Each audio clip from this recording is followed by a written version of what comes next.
এই বিশ্ব ভালোবাসা দিবসের সাথে মুসলমানদের কোনো সম্পর্ক নাই। আমার প্রিয় ভাইরা, অশ্লীলতা নানা ভাবে, নানা নামে, নানা মোড়কে ছেলে মেয়ে একে অপরকে জড়ায় ধরতেছে, একে অপরকে চুমু খাচ্ছে প্রকাশ্যে, দিবালোকে, গণমানুষের সামনে। ওয়ানহানিল ফাহশা, আল্লাহ তাআলা অশ্লীলতাকে নিষেধ করেছেন। যত ধরনের, যত টাইপের, যত ক্যাটাগরির অশ্লীলতা হতে পারে সব অশ্লীলতাকে হারাম করেছেন কে? ফাহশা মানে কি? কথায়, কাজে, আচরণে, কমেন্ট, ফেসবুকের কমেন্টসে যত ধরনের নোংরামো আছে, যত ধরনের অশ্লীলতা আছে, এটাকে আরবিতে বলে ফাহশা। রাব্বুল আলামিন বলেন, কুল ইন্নামা হারামা রাব্বিয়াল ফাওয়াহিশা মা যাহারা মিনহা ওয়া মা বাতান। ও নবী, আপনি বলে দেন, আমার রব প্রকাশ্য, অপ্রকাশ্য, স্পষ্ট কিংবা অস্পষ্ট, দৃশ্যমান কিংবা অদৃশ্যমান সব অশ্লীলতাকে হারাম করেছেন। সব ধরনের অশ্লীলতা হারাম। এবার বলেন, আমাদের সমাজে অশ্লীলতা আছে না নাই? অশ্লীলতা নানা ভাবে, নানা নামে, নানা মোড়কে আমাদের সমাজে আছে না নাই? সংস্কৃতির নামে, ফ্যাশনের নামে, বিনোদনের নামে, উপন্যাসের নামে, কনসার্টের নামে অশ্লীলতা আছে না নাই? আপনি দেখেছেন কনসার্ট গুলোর অবস্থা? আমাদের তরুণ তরুণীরা, আমাদের যুবক যুবতীরা, আমাদের জেনজিরা, কি অবস্থা ওইখানে? ছেলে মেয়ে একে অপরকে জড়ায় ধরতেছে, একে অপরকে চুমু খাচ্ছে প্রকাশ্যে, দিবালোকে, গণমানুষের সামনে। রূপালী জগতের নামে অশ্লীলতা আছে না নাই? এই টার্মটা আপনারা জানেন না? রূপালী জগৎ আসলে কি রূপালী জগৎ না অন্ধকার জগৎ? আমার বোনেরা, আপনাদেরকে যে কি বলে তারা বুঝায়, রূপালী জগৎ শুনেই আপনি ভরকে যাবেন না। রূপালী জগতে যে নারী যত বেশি উলঙ্গ, সে নাকি তত বেশি সাহসী। বলে এটা একটা সাহসী নারী, খুব সাহসী পদক্ষেপ তার। যত বেশি শরীর থেকে কাপড় নামাতে পারবে, যত বেশি বস্ত্রহীন হয়ে নিজেকে প্রেজেন্ট করতে পারবে, সে নাকি তত বেশি সাহসী। আমার চট্টলার ভাইয়েরা, শয়তানের প্রথমে এজেন্ডা ছিল বনি আদমকে বস্ত্রহীন করা। সে আদম এবং হাওয়া আলাইহিস সালামকে নিষিদ্ধ গাছের ফল খাইয়ে তাদেরকে বস্ত্রহীন করেছে। এই জামিনেও সে আমাদেরকে বস্ত্রহীন করতে চাইবে। এই রূপালী জগতের নামে তারা এটা করে। আমার প্রিয় বোনেরা, আপনি জানেন না আপনার দাম কত? ওরা আপনাদেরকে বিজ্ঞাপনের সস্তা পণ্য বানাতে চায়। ওরা আপনাদেরকে ওদের ভোগের লিপসার টুলস বানাতে চায়। আপনাদেরকে দিয়ে ওদের খায়েশ পূরণ করতে চায়। এটা আপনাদের জন্য মোটেও ডিগনিটি নয়, এটা আপনাদের জন্য সম্মান নয়। আপনার সম্মান শালীনতায়, আপনার সম্মান হেজাবে, আপনার সম্মান ভদ্রতায়, আপনার সম্মান আপনার ডিসেন্ট পোশাকে। পোশাক বলে দেয় এই নারীটা ভদ্র না অভদ্র। পোশাক বলে দেয় এই মেয়েটা কোন ঘরের মেয়ে। আপনি জানেন না? আপনারা সস্তা পণ্য বানায়, ভোগের পণ্য, বিলবোর্ডে আপনাকে উলঙ্গ করে উপস্থাপন করে। এই অশ্লীলতার সাথে ইসলামের কোনো সম্পর্ক। এজন্য আল্লাহ বলেন, আমি অশ্লীলতাকে হারাম করেছি। অশ্লীলতাকে হারাম করার প্রথম কারণ হলো এর মাধ্যমে মানবতাকে অপমানিত করা হয়। কারণ মানুষের সম্মান মানুষের পোশাকে। মানুষ যখন পোশাকহীন হয়ে যায়, বস্ত্রহীন হয়ে যায়, তার সম্মান কমে যায়। ঠিক কিনা? অশ্লীলতাকে হারাম করার প্রথম কারণ হচ্ছে মানুষ মানুষকে অপমান করে। একটা নারী, সে তো সম্মানিত। নারী যে কত সম্মানিত, নারীরা এটা বুঝেই নাই। বিশ্বনবী বলেন, আদ-দুনিয়া কুল্লুহা মাতা ওয়া খায়রু মাতা'আদ দুনিয়া আল মারআতুস সালিহা।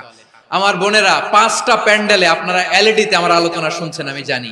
আপনাদের এই গর্ভ যে কত দামি আপনি জানেন না। আপনার পেট থেকেই আসবে আগামী দিনের সালাহুদ্দিন আল আইয়ুবী। আপনার পেট থেকেই আসবে অনাগত দিনের ইমাম মাহদী আল মুনতাযর। আপনার পেট থেকেই আসবে অনাগত দিনের ফয়সাল, ওয়াসিম, মুগ্ধ, আবু সাইদের মতো বীর যোদ্ধা। আমার প্রিয় বোনেরা, আমার প্রিয় বোনেরা, বিশ্বনবীর কথার ওজন খেয়াল করেন। আদ-দুনিয়া কুল্লুহা মাতা ওয়া খায়রু মাতা'আদ দুনিয়া আল মারআতুস সালিহা। দুনিয়ার সবকিছুই অ্যাসেট, এর মধ্যে সবচেয়ে দামি অ্যাসেট নেককার নারী। আপনার গর্ভ যে কত দামি আপনি জানেন না। নিজের সময়টাকে কাজে লাগান, কোরআন পড়েন, সুন্নাহ পড়েন। আপনার অনেক দায়িত্ব ঘরে। You are the MD of your family. একটা family it's a very big institution. পরিবার একটা অনেক বড় প্রতিষ্ঠান। and you are the MD of your institution, আপনি এই পরিবারের MD, managing director of your family. এখানে আপনার কত দায়িত্ব। আপনি ছেলেমেয়েদেরকে তারবিয়া করবেন, আপনি আপনার স্বামীর জন্য ঘরটারে জান্নাতের নীর বানাবেন, আপনার জন্য জান্নাতের ডুপ্লেক্স বাড়ি ওইখানে তৈরি করে রাখবে কে? আপনি যে কত দামি আপনি জানেন না। নারীদেরকে আল্লাহ বানিয়েছেন উচ্চতর করে, নিম্নতর নয়। নারীদেরকে ছোট্ট জিনিস দিলে এটারে বড় করে দেয়, নারীদেরকে ভ্রূণ দিলে, শুক্রাণু দিলে নারী এটারে বাচ্চা হিসেবে উপহার দেয়, ঠিক কিনা? বিয়ের মাধ্যমে স্বামী যখন তার শুক্রাণু তার স্ত্রীকে উপহার দেয়, স্ত্রী রিটার্নে কি উপহার দেয়? ফুল ফর্ম বেবি, মানব সন্তান। আপনি যদি নারীকে বাজার এনে দেন, নারী এটাকে সুস্বাদু খাবারে রূপান্তর করে দেয়। আপনি তাকে একটা মুচকি হাসি দিয়ে দেন, সে তার কলিজা দিয়ে দেয়। কিন্তু যদি আপনি তার মনে কষ্ট দেন, সে আপনার জীবনকে জাহান্নাম বানায়া দেয়। নারীর মন বুঝতে পারলে নেয়ামত, বুঝতে না পারলে কিয়ামত। আপনাদেরকে যেন ভোগের সস্তা পণ্য বানাতে না পারে, আপনাদেরকে সচেতন থাকতে হবে। তাহলে কেন আল্লাহ তাআলা এই ফাহশা অশ্লীলতাকে হারাম করলেন? 1 নাম্বার, এতে হিউম্যান ডিগনিটি কমে। 2 নাম্বার, এতে মানুষের অধিকার নষ্ট হয়। আপনি বিয়ে করেছেন, এরে পরকিয়া করেন, ওর সাথে এরকম আছে না নাই?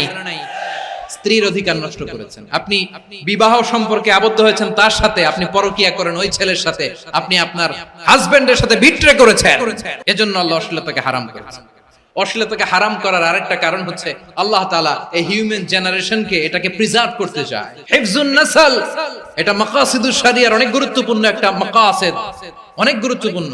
আপনার নাসল, আপনার জেনারেশনকে সংরক্ষণ করা। এই যে আসতেছে ফেব্রুয়ারি, কত ফেব্রুয়ারি জানো?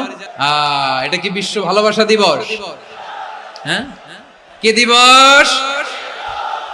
এই বিশ্ব ভালোবাসা দিবসের সাথে মুসলমানদের কোনো সম্পর্ক নাই। আমার প্রিয় ভাইরা, এই যে আপনি অবৈধ সম্পর্কে জড়ালেন, কেন আল্লাহ অশ্লীলতাকে হারাম করেছে দেখেন। বলতেছিলাম যে এটা আপনার নাসল, আপনার জেনারেশন, আপনার লিনিয়েজ, আপনার বংশকে প্রিজার্ভ করা। কে কার বাবা, কে কার মা, বাবা মা জানা, প্রজন্মকে প্রিজার্ভ করা, এটা ইসলাম ওয়াজিব করে দিয়েছে।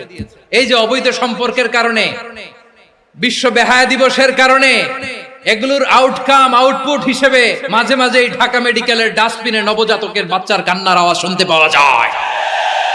চট্টগ্রাম মেডিকেলের ডাস্টবিনে নবজাতকের কান্না শুনতে পাওয়া যায়। বীর চট্টলার মুসলমানেরা বুঝতে পারলে আওয়াজ করে বলেন, এই যে চট্টগ্রাম মেডিকেলে যে নবজাতকটা পাওয়া গেল, ওর বাবাকে আমাকে বলেন, ওর মাকে, ও কোন ফ্যামিলির সন্তান কেউ জানে? আপনি হিউম্যান ডিগনিটিকে অপমান করেছেন না? আপনি তার ভবিষ্যৎকে অন্ধকার করেছেন না? আপনি তার লিনিয়েজকে প্রশ্নবিদ্ধ করে দিয়েছেন না? এই জন্য আল্লাহ তাআলা অশ্লীলতাকে আমাদের জন্য হারাম করে দিয়েছেন। পড়েন সুবহানাল্লাহ। এই জন্য রাব্বুল আলামিন বলেন, কুল ইন্নামা হারামা রাব্বিয়াল ফাওয়াহিশা মা যাহারা মিনহা ওয়া মা বাতান। প্রকাশ্য অপ্রকাশ্য সব অশ্লীলতাকে হারাম ঘোষণা করে দিয়েছে কে? আবার দুনিয়ার বুকে যারা অশ্লীলতার প্রসার করে তাদের জন্য শাস্তি মজুদ রেখেছে কে? রাব্বুল আলামিন বলেন, ইন্নাল্লাযীনা ইউহিব্বুনা আন তাশিআল ফাহিশাতু ফিল্লাযীনা আমানু লাহুম আযাবুন আলীমুন ফিদ দুনিয়া ওয়াল আখিরাতি ওয়াল্লাহু ইয়ালামু ওয়া আনতুম লা তা'লামুন। নিশ্চয়ই যারা বিশ্বাসীদের মাঝে অশ্লীলতার প্রচার প্রসার করতে চায় তাদের জন্য আমি মর্মন্তুদ শাস্তি প্রস্তুত করে রেখেছি, দুনিয়াতেও রেখেছি, আখিরাতেও রেখেছি। ঘোষণাটা কার? যারাই নাটকের নামে, সিনেমার নামে, রূপালী জগতের নামে, মুভির নামে, ওটিটি প্ল্যাটফর্মের নামে আমার সমাজে অশ্লীলতা ছড়াতে চায় তাদের জন্য কঠিন মর্মন্তুদ শাস্তি মজুদ রেখে দিয়েছে কে? ও আমার বোনেরা, এখনো আপনি জাগবেন না? এখনো আপনার চিন্তার দুয়ারে এখনো নাড়া পড়ে নাই? ওরা আপনাকে উলঙ্গ বানাতে চায়, ওরা আপনাকে আইটেম গার্ল বানাতে চায়। এজন্য ইসলাম অশ্লীলতাকে হারাম করেছে। হারাম। ইসলাম বলেছে যোজন যোজন দূরে থাকো, ওরা বলে না কাছে আসো, কাছে আসার গল্প, ক্লোজ আপ ওয়ান, কাছে আসার গল্প আছে না নাই? তাহলে অশ্লীলতার সাথে আমাদের কোনো সম্পর্ক? আমরা এই সমস্ত ক্লোজ আপ ওয়ান, কাছে আসার গল্পের প্রোগ্রামে যাব আমরা কোন ধরনের অশ্লীল কন্টেন্ট সোশ্যাল মিডিয়ায় টিভিতে দেখব Be a part of our vision. Do listen and share the khair.